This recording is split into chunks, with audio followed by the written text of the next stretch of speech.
ចេញដំណើរទៅខាងសាល់សពុកឡាំង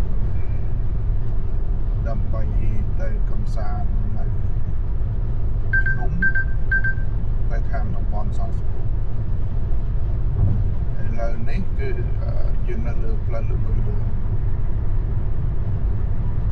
ដែលកំពុងតែលើទិសដៅទៅខាងសាល់សពុក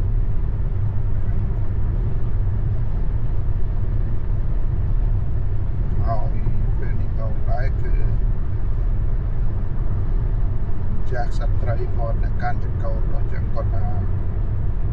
មិនជាបញ្ហា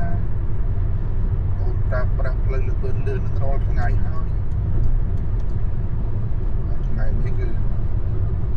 យើងត្រូវចំណាយពេល1ម៉ោងកន្លះបានទៅដល់ទីតាំងដែលយើងត្រូវឡើងភ្នំទៅនេះគឺជាស្ត្រីគាត់កាន់ចង្កូតផ្ទាល់នៅលើផ្លូវលឿន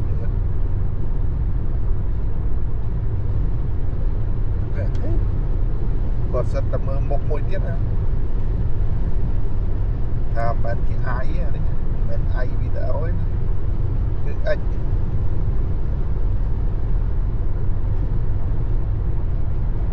នេះគឺទេសភាពនៅតាមដងផ្លូវយើងមើលទៅគឺដើមឈើខៀវស្ងាត់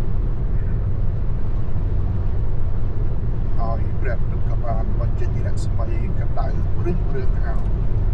គឺមកត្រឹមតែ7 ដុល្លារ